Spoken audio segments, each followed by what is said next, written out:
What's going on, everybody? Welcome to Thriving Thursdays. Today, we are going to be talking about battle scars. How to, all right, here we go. How to embrace your wounds as strengths. Why the past does matter, right? So, now it's in this presenter view. I am really high energy. I need to tone it down a little bit. All right, here we go. So, how to embrace your wounds as strengths. We're talking about the fact that even though we come into this new year, the past is still there. And the reason why it's still there is because it has shaped us, it has formed us, it has changed us. And believe it or not, it is the reason why we have evolved. Because if we asked for a simple life, if we asked for a life that is mediocre, believe it or not, you can avoid heartache and misery. Because if you don't know any better, if you don't know what else is out there in life, you could simply tell yourself that this is the way that life is. When you seek out challenges in life, when you seek out more from life, you're going to put yourself in positions and situations that are going to be challenging. That's what it's all about. It's about trying to find that next level that you can get to, right? Whether you decide that it's time for a career change and maybe what you've been doing isn't what you want to do. Maybe you decide that maybe it is time I look into something new. It doesn't mean you're failing. It just actually means that you've evolved so much that now you have a better situational awareness about who you are.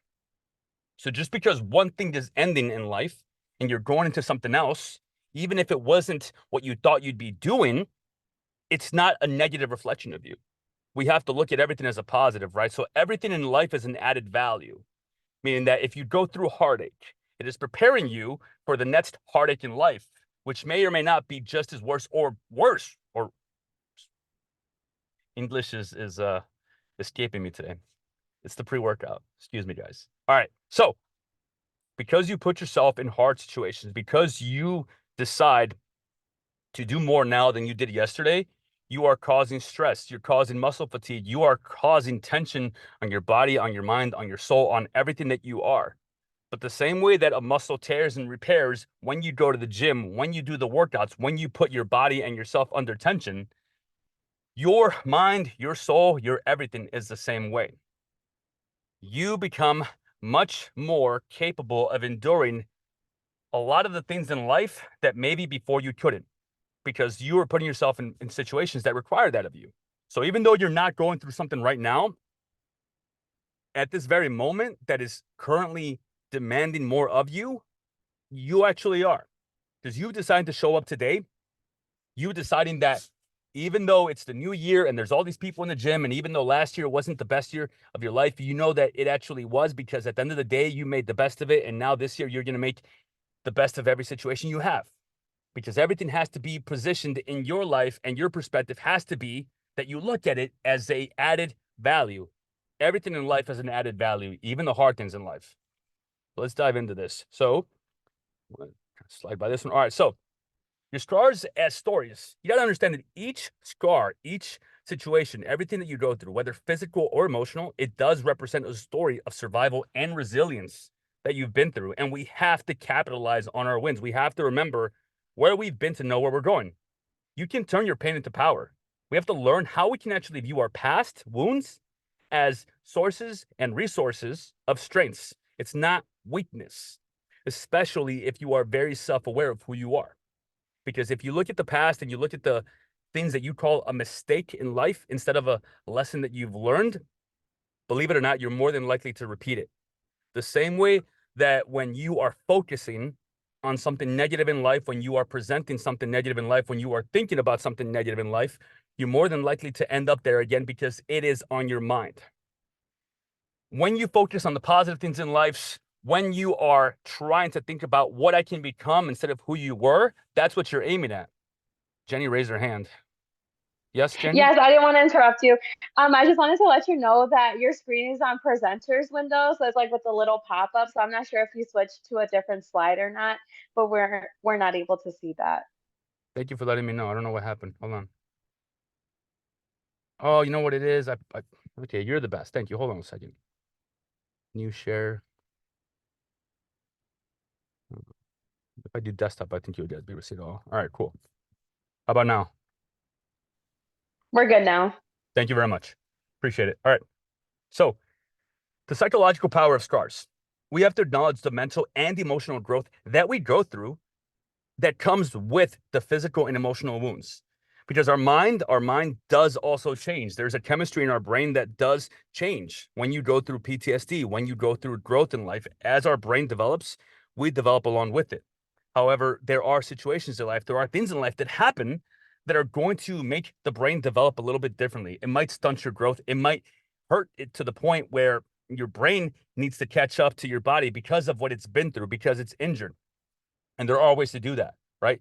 Therapy, journaling, talking about the problems that you've been going through, not shoving them down, not running away from your emotions, not masking them, not using dark humor to ignore the things that you know need to be addressed. All of these things are tools that the mind can use to catch up to where you know you need to be and where you want to be.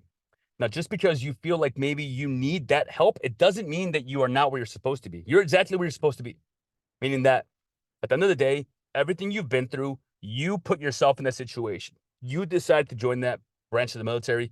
You decided to take that job. You decided to go into that relationship. You decided to end that relationship. You decided to get out of the military. You decided to start that company. You decided to pivot and maybe change the path that your life is on. That means that you are responsible for all of it. But there's power in that. There's power in that. Because that means that you have the power to change tomorrow. You have the power to change the outcome of every situation that you're in. Nothing is absolute. There's no black and white. All right. So, the resilience and scars. We got to celebrate survival. Now, what does that mean? Like I said, every scar is a proof of your ability to overcome, that's what I thought it said, adversity. And when you celebrate your survival, when you celebrate all of the things that you've accomplished, when you keep that kind of mental Rolodex of all of the experiences that you've had, you become much more resilient. You build resilience. It helps you learn strategies to harness the strength gained from all those past experiences, right? We don't gain experience from just reading about it or hearing about it. We gain experience from going through it. Now, there's a process when you can learn the lesson without the scar, absolutely, but that comes with experience from going through the things in life. We have to transform that pain into purpose. All of your scars, all of your stories, all of your trauma, all of it can be used as motivation to drive forward and inspire others. Now, with that being said, do not get me wrong. I do not want you guys to celebrate your trauma and be happy that you went through it or talk about it to the point where it becomes normal to you, that you went through it and you laugh about it and you make all these, rude or crude jokes about it. I want you to understand that any trauma that you went through that shouldn't have happened to you, that did happen to you, at the end of the day, you can heal from it by a lot of different processes, meaning that there are ways to be able to talk about it, deal with it, therapy, journaling, like I mentioned. However, the lesson is still there. When you don't think about it, when you ignore it, when you try and leave it behind, when you completely block it out of your mind, it's going to pop up. It's going to resurface. It's going to affect you in the future. Now, whether you know it or not, that is what happens when you don't address the things in your life and you don't celebrate the things in your life as a positive. Everything has to be an added value. Every single thing, believe it or not. Sharing your scar stories. All right. So I talked about this on social media the other day, and some people didn't agree, but I wanted to talk a little bit more about it today. So there is empowerment through vulnerability. You can share your stories as a means of empowerment for yourself and others, but understand that you have to create new stories. Sometimes when we only talk about the past, we alienate the people in our present. There's a time and place for all of it. And I think that understanding that is very powerful, because the same way that you need to be careful of when not to share your stories because you end up alienating people, this will also help you identify the times when your story can be shared, where people want to hear more about you, where people take an interest, where people will be actually inspired by the fact that maybe you haven't gone and seen your family in years, and you know what, finally you made the decision. You're like, you know what, I want to go and see my mom and dad, and you do the travel. Or maybe it's I haven't been to the gym in years, or maybe it's I haven't gone to therapy in years, or maybe it's I went through this or I went through that. And there's power in sharing it and understanding that you might inspire, motivate somebody else in this group, in your life, in your sphere of influence. You don't know who's watching. Trust me.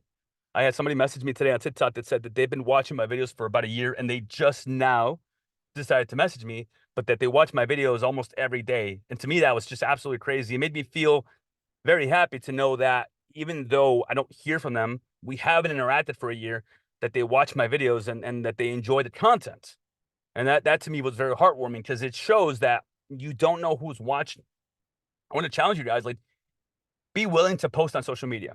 Now, you don't have to go and make videos or anything like that, but be willing to understand that you don't have to hide who you are. Now, a lot of people like to think that, oh, well, you know what? I'm going to keep my world private and blah, blah, blah.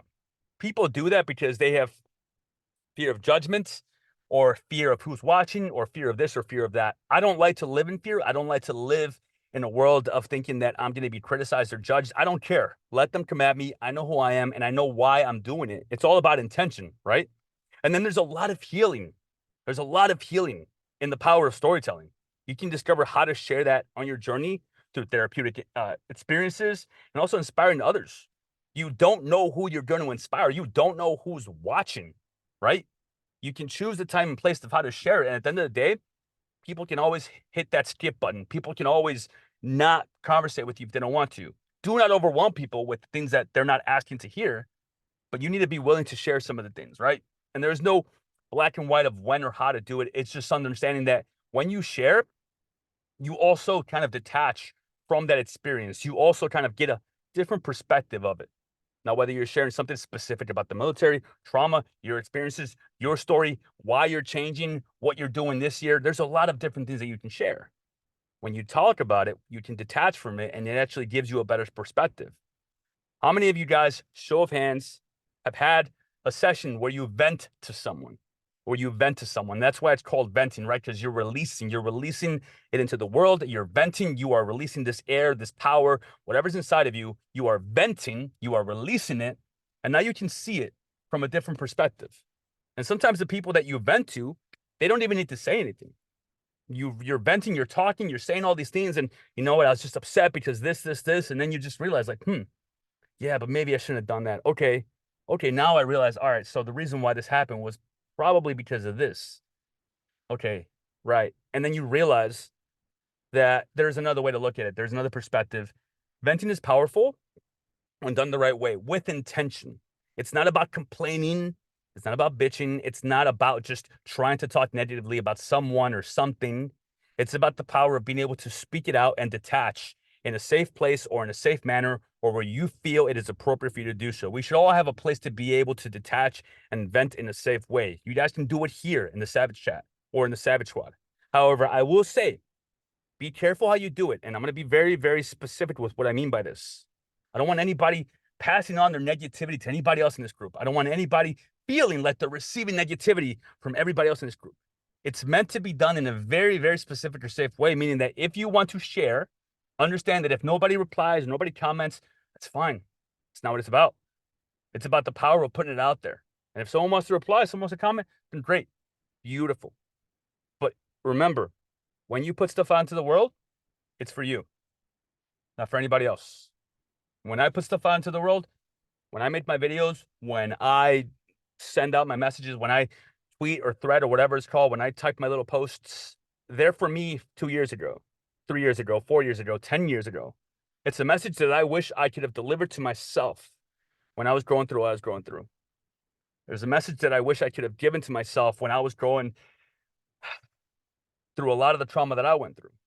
The drinking every night, the drinking at work, the smoking a pack of cigarettes every day, the feeling like I was alone, the feeling of depression, the feeling like nobody understood me, the feeling of all this self-righteousness and all of this judgment towards the world. And I just wish I would have told myself, like, stop.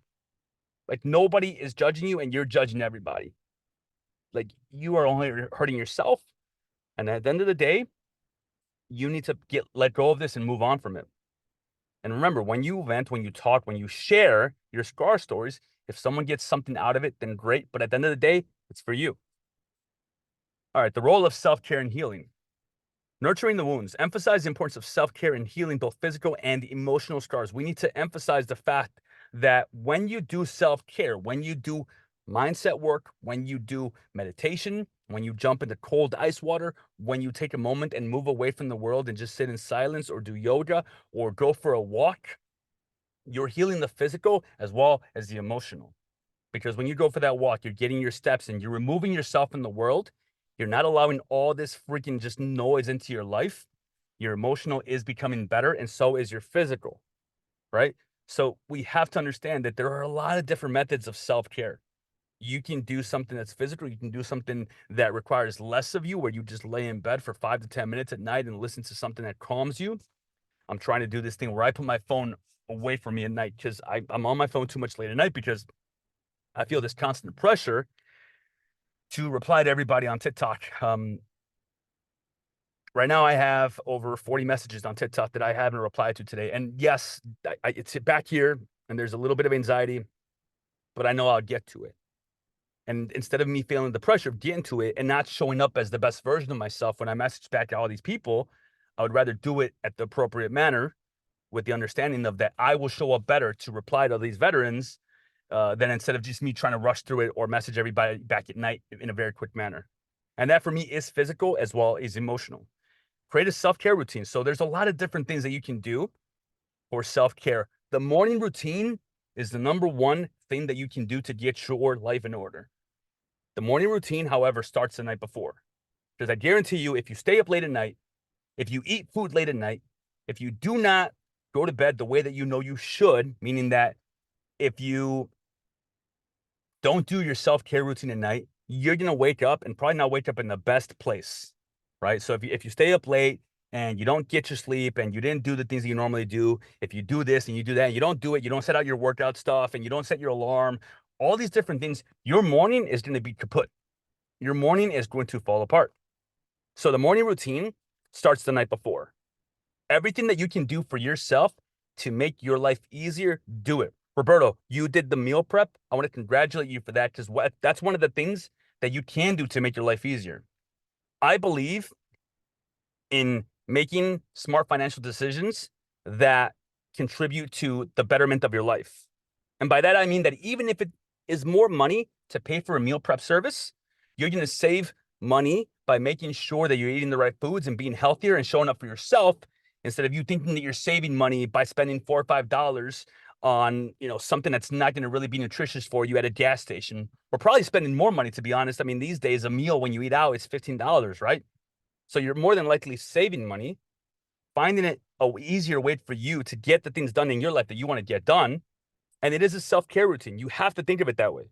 Because if you involve the process of meal prepping into your self-care routine, it becomes a non-negotiable. A non-negotiable for me is going to the gym, because going to the gym isn't just physical, like I'm talking about. It's emotional. Because when I go to the gym, I regulate myself. When I don't go to the gym, when I don't do my ice barrel, when I don't do my morning or nighttime routine, I am dysregulated just beyond belief. And then before you know it, I completely missed a meal, and then I'm hungry, and then it's 2 a.m. and I ate a meal, and now the next day is just completely destroyed, and now you have to try and regulate your body back. That's why it's a non-negotiable. That's why you involving the meal prep into your self-care routine is important. And if you want to rename it so it sounds freaking like more cool for you and it hits you harder, think of it as your freaking like non-negotiable or your power moves for the day. Come up with a different name or a different idea of your get shit done list or things like that. That's something that Bedros Keuilian has. For me, it's my non-negotiables because I can't negotiate it. I can't think of like, oh, well, you know what? If I don't do this, I'll be all right. No, it's a non-negotiable, and it's non-negotiable for a reason, right? Because if I miss it, everything else will suffer. If I don't wake up and I don't do my ice barrel, guess what? My energy levels around 11 or noon are going to be dropping dramatically. Before I know it, I see something that looks delicious, and instead of eating the meal that I brought from home, I'm going to eat with my freaking coworkers, something that's going to negatively affect my afternoon because I'm going to have gut issues because you know what? It's probably not going to sit well with me. And then before you know it, it's the afternoon hours. And you're like, oh, you know what? I'm going to skip dinner because you know what? The lunch just didn't sit well with me. And then before you know it, it's 1 a.m. You're like, oh, I'm hungry. And then you go and eat something in the fridge. Everything fucking suffers. And I'm driving this point home because we fucking convince ourselves way too often that, oh, it's not that big of a deal. It's all right. I'm gonna be okay. You know what? Today I wasn't able to do it. Bullshit. If it's a non-negotiable, it's for you. If you create a self-care routine that you fucking hit no matter what, your life will become better as a freaking consistent plan. I'm trying to think of the word here. So a byproduct of you having your non-negotiables and doing your self-care routine, your life will become better without you even knowing it. Before you know it, it's been 4 or 5 days since you planted your ass on the couch to watch an hour of Netflix. Why? Because back in the day, you didn't go to the gym. You would come home, you'd eat dinner, and then you just felt all bloated. And you thought that the old school way of letting the food sit was to plop yourself on the couch the way your dad did. My dad did that. Well, we all know that one of the things that we can do when we finish eating is go for a 30-minute walk. So now you've been doing that. And now instead of plopping your ass on the couch, you go for a 30-minute walk. And on your 30-minute walk, maybe you listen to a podcast, or maybe last week's coaching call, or maybe Mindset Monday. And all of a sudden you get this like burst of like evening energy, and you come home and you want to play with your kids, or maybe they're on the walk with you, or maybe you sit down with your wife and you plan out the weekend, or maybe you know what, you're like, all right, I'm going to do my wind down routine because now I have time and energy to do the things that I know I have to do. Do you see the difference here? And you choosing to miss something in the morning and it completely domino effects into something negative in the afternoon and the evening, compared to making sure that you do the things that you know are part of your self-care routine, and you can have the best outcome of that day for you. And then it trickles on to the next day, right? So consistent behavior with results, that is, in my opinion, what creates motivation. And how do you create consistency? By having habits. How do you create habits? By establishing self-care routines that you consistently do to make sure that your habits become part of that routine permanently. A routine is something that you can kind of do by memory, muscle memory, and by memory of you having things in place to help you with the memory of it. For me, it's calendars. My Alexa, every single day at whatever I have on my calendar, goes off and tells me 15 minutes beforehand what I have, because that's the way I set it up. Because if I don't have it that way, I miss sometimes. So if I'm at home and I have a coaching call, Alexa will tell me, Juan, in 15 minutes, you have support call with Roberto, right? Because I have everything set up that way, that is a self-care routine. If I want to put a habit in there, I need to work diligently of finding ways to have reminders and put it in my habit list to work on it. Have reminders, make it present, put it in your phone to repeat, set it on your reminders, put it on your calendar. We put all these other things on our schedule. We put all these other things on our to-do lists that never get done because we don't really make it a priority. So if it's a non-negotiable and it becomes part of your self-care routine, you won't fucking miss. And if you don't miss, your life will become consistently better without you having to put too much effort into it, because it requires a little bit of effort every single time. It doesn't require all your effort at once. Show of hands. Is this making sense? Does this hit home with you guys? Like, raise your hands if this is freaking hitting home with you. Good. All right. Learning from scars. So we talked a little bit about this already. Each scar teaches something about ourselves, our limits, and our capabilities. We learn from ourselves. We understand that the past doesn't limit us. The things that we've went through actually make us better. We have to have that growth mindset. Everything is an added value. Everything is a positive. All the things that you went through have created who you are. You can't go back and change anything. And to be honest, even if you could, you shouldn't. Because who knows what you would be missing out on right now in your life that you have, that has been added to your life because of something that you went through. I wouldn't be who I am today if I didn't go through the things that I had been through. I wouldn't be where I am today. This company wouldn't be here. This program wouldn't be here if I didn't go through a fucking depression in 2022, where my goals of everything that I wanted were ripped away from me completely. Right? So even though it hurt back then, it is a complete added value in my life, because here we are today changing fucking lives, right? So everything that you've been through is an added value in your life, and you truly have to see it that way, because at the end of the day, either you win or you learn. It is all a lesson in life, right? Transformative experiences. You have to recognize that your scars have shaped you into a stronger, more resilient individual. Reframe your scars. We talked about this. You got to shift the perception of scars from marks of pain to badges of honor. Understand that they can be silent in your pride. You don't have to share everything with the world of what you've been through, but there is power in sharing. I'm sure that many of us here have been through an experience that we feel is individual to us, that nobody understands. But I'm sure if I decided to share about it or talk about it, there'd be at least one of you that would raise your hands that you've been through it, right? And that's the thing. We don't know what we don't know. We don't know what others have been through. We don't know how powerful our story is. At the end of the day, there's power in sharing. And you might feel like it's a failure and you might feel like you don't want to talk about it, but it's not the case at all. Here's one. I started a company in 2018 and I spent $20,000 on it and it completely failed within 4 months. I was very angry at myself. I was very embarrassed. I didn't tell anybody. I didn't want to tell anybody how much money I lost. And it was one of those things that made me feel like I was a failure. I'm never starting anything like that again. Like, wow, like I can't tell no one. I can't tell my family. They're going to tell me I'm stupid. They're going to tell me this, that. There was so many lessons that I took away from it that in truth, I paid a shit ton of money for a lesson that was worth a shit ton more. Because I've learned that understanding the value of lessons comes from feeling that pain, that hurt, that discomfort. Everything is an added value in life. All right, inspiring resilience. All right, so we talked about this already. Understand the resistance part of the process. It's the mind adjusting to new, healthier habits. You should start manageable goals and gradually build up. Consistency is key to long-term success. We talked about this already. We touched on this.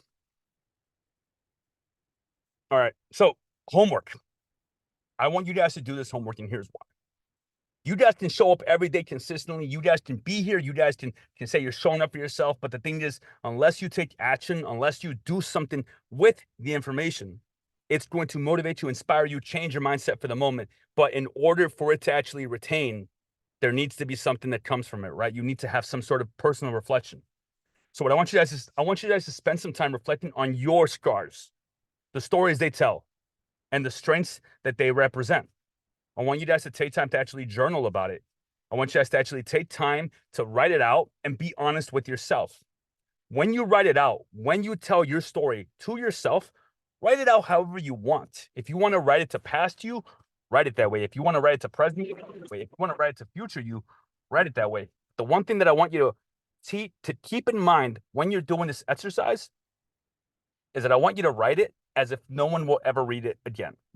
And here's what I mean by that. We judge ourselves so much more than we judge other people. So when you're writing, if your mindset is thinking about like, maybe I'll read this in a year and I'll reflect back and I don't want to think of myself as a failure, or maybe I'll share this with someone and they'll read it and they'll judge me for it, or maybe one day I'll leave this journal out and my wife or my son will see this. Like, you can't think that way because it will affect the way that you write that story. So if you want to write it out and you want to fucking just be deep and be vulnerable with yourself, do that. And then read it. And then read it again. And then burn it. Burn it and realize that you are letting go of it. And if you want to keep it, that's fine. But when you write it, I want you to write it as if you know that it will be burned and you will let it all go and it will be out of you and you will take the lesson from it because you took something away from it that you didn't see when you were there in the moment experiencing it. It's like an after action report. It's like realizing that when you put your experiences on paper and you reflect on them, you're not doing it with an agenda in mind. You're not doing it because you want to learn this specific lesson. The lesson will come to you. And there's no specific format of how to write it. You can write it however you want, but I want you to be as vulnerable and just open as you can be with yourself. Share your story with yourself.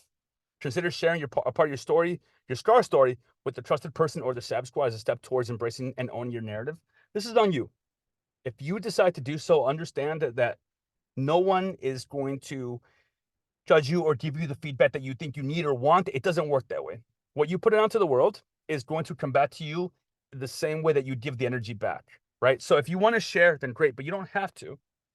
I shared something right now that honestly, like, I don't like to share with anybody regarding starting a business and it completely failing and me losing a load of money that made me feel one way then. And now I realize that it was just a very expensive lesson and I wouldn't change anything about it. Right. Like I said, in 2021, like I went into a deep depression because the thing that I thought I wanted to do with the rest of my life and I wanted to work undercover as a cop was completely ripped away from me, and months and years of hard work. And I'll tell you guys, me buying heroin on the west side of Chicago, dressed up as a different person, um, was some of the most fun I've ever had because it was very close to what I did in the Marine Corps, as far as working in a covert capacity in one way or another. It was all I ever wanted, I thought. But the fact that that was taken away from me was probably the best thing that could have happened to me because it actually allowed me to realize that there's a lot of trauma that I still have to deal with feeling that I get all of my value from what I do. And that's just not the case. I get my value for myself. And that was a huge lesson that I learned back then that I'm happy happened, right? Own your narrative. Own your narrative and understand that you are the one that's in charge of it. Nobody else is. All right, it's 6:43. I didn't want to keep you guys too late. Let me stop sharing. Do me a favor. Take your guys, turn your cameras on if you're here. Tashi, are you available? Are you busy? All right, beautiful. So, did this hit home for you? Is there anything here that you can take away that you want to kind of just put out into the world? Think of this as a small little 2-second to 30-second exercise of you saying something out loud that you know you want to say so it hits home and it freaking records in your brain. Anybody want to share? I feel like just being vulnerable and being honest in general with just like, people close to you or a therapist. Like a lot of us don't want to admit that we need to see somebody, like maybe we just need a counselor or maybe we need some anxiety medicine. You know, sometimes we just need to talk to somebody to get our mental health back on track. And it kind of helps with everything else in your life too, in my opinion. Absolutely. I agree. Thank you very much for sharing that. I think that there's a lot of power in. All right, Carlos, give me a second, Carlos. I don't know if you guys can see the notifications popping up. It's on execute mode. So just so you guys know, I'm going to share this with you guys. Can you see my little focus settings up here? No, it doesn't show up for you? All right. On my iPhone, I can set a focus setting. Right now, I have it to a setting called execute mode, which only allows certain things to pop up and only certain apps on my home screen. And I use that when I want to execute. All right. So that's just something I'll share with you guys later on of how you can do that on your phone. But let me put it on do not disturb. So, all right. All right. Sorry. Tashi, I think you're right. I think there's a lot of power in sharing and realizing that it's not something that needs to be looked at negatively. Thank you for sharing that. Anybody else like to I've share? done the Go Yeah, ahead. I will. I've done the journaling. I had stopped journaling for a bit, but I started back up again. And the journaling for me personally has been very helpful because I treat it as like no one's gonna read it. Like I'm the one that's reading it and everything. So it's just like very liberating, like being able to write down whatever's like I have going on up here. Then after I just feel like a weight got lifted off my shoulders. And then sometimes I do go back and like read it and it kind of helps me like process it. And then I sometimes I like go back and look at my old entries and I like laugh because I'm like, oh, you were so worried about that. You're fine now. Like that was no big deal. So journaling does help. I love that. Thank you for sharing that. That is a great point. Um, I found a letter that I wrote to my parents in 2010. Actually, I found a letter that I wrote to my parents in 2010, and then I found a letter that I wrote to myself when I was getting out of high school. Um, and just the silliness that was on that note, was just yeah. There's power in looking back and realizing like, wow, like I've come a long way, and it also helps you realize just how your mindset has changed because sometimes you can't really realize how much it's changed unless you have like a perspective from your past, right? So I think that there's definitely power in that. Eric, you're chomping at the bit.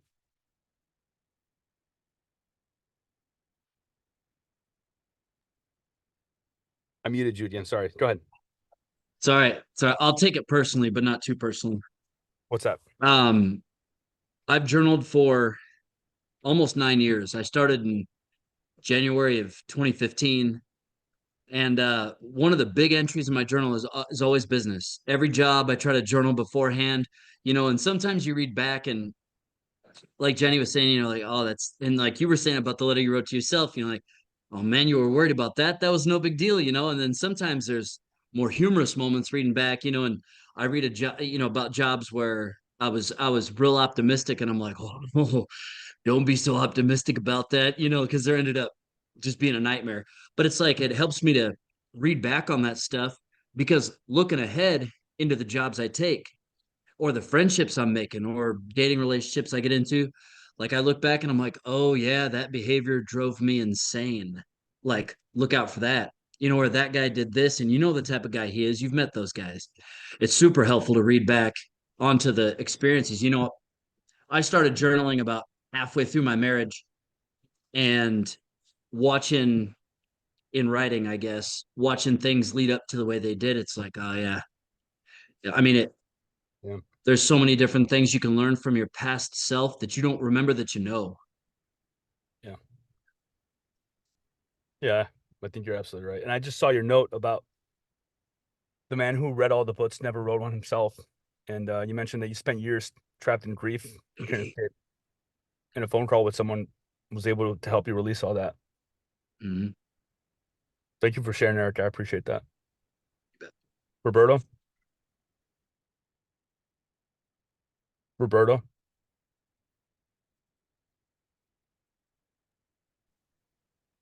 Yeah, talking to people has really helped me a lot, venting to my friends and just seeing that I'm not the only one going through it and they've experienced similar things as well. So they were able to help me All right. do Well, it. give me a real answer. That's very superficial. Also, I want to know what's coming up for you right now as far as like where you've been and what you want to change in your life for this year. Like, how did you end the year and what can you start doing to apply to make sure that this next year is much different for you? so I just left my old job and got accepted into an apprenticeship. So I'm That's awesome. starting that. Congratulations. Thank you. It was kind of scary. Yeah. Especially during the holidays. I was out of work for like a week. I was really stressed about that. But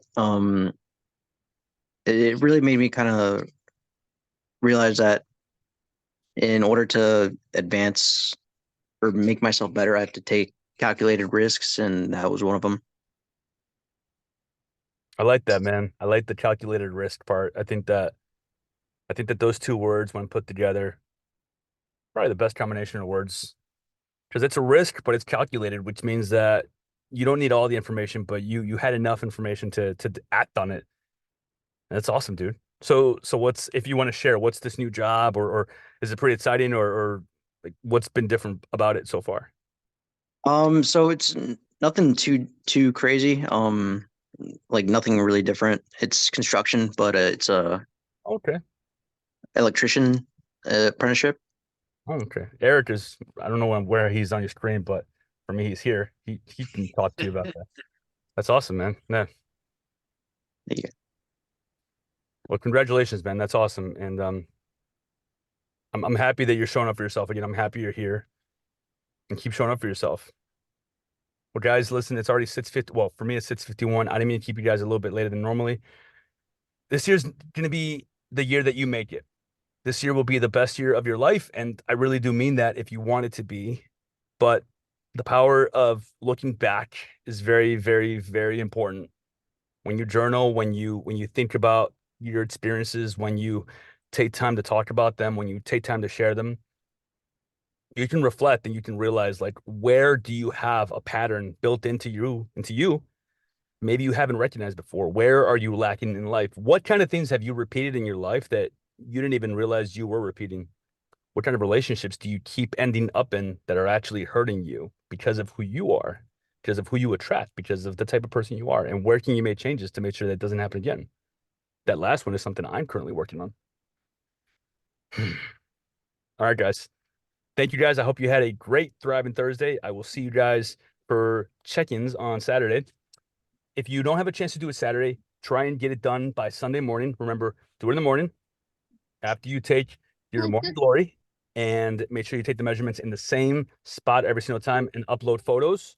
The best photos you can are the ones with the best lighting. Anybody have anything for me they want to talk about before we hop off here? I'm not really going to be able to do it because I'll be in the field for those days, Friday through Sunday.